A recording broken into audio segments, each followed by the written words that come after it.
समोर आपल्याला जे पेंदर मेट्रो स्टेशन आहे तळोजा फेज 2 मधील, या मेट्रो स्टेशनच्या अगदी जवळ 2 मिनिटाच्या अंतरावरती या समोरच्या सोसायटीमध्ये 1 BHK सॅम्पल फ्लॅट आपल्याला हा रेंटनी द्यायचा आहे. समोर आपण तो सॅम्पल फ्लॅट पाहणार आहोत.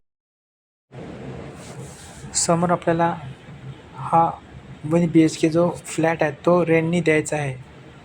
1 BHK आहे तळोजा फेज 2 नियर पेंदर मेट्रो स्टेशनच्या 2 मिनिटाच्या वॉकिंग डिस्टन्सवर.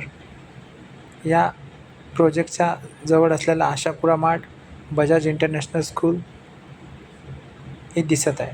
त्यानंतर हे किचन आहे. किचनला 500 लिटरची टाकी लावलेली आहे. 2 फॅन लावण्यात आलेले आहे. ट्यूबलाईट लावण्यात आलेली आहे. वेस्टर्न टॉयलेट देण्यात आलेलं आहे. बाथरूम आणि हा समोर असलेला बेडरूम. बेडरूमला सुद्धा स्टोरेजसाठी जागा देण्यात आलेली आहे. 2 सज्जा देण्यात आलेल्या आहे. आणि हे समोर दुसरा सज्जा. व्हिडिओ आवडला असेल व्हिडिओला लाईक करा, चॅनलला सबस्क्राईब करा. ज्यांना गरज आहे त्यांच्याकडे हा व्हिडिओ फॉरवर्ड करा. धन्यवाद.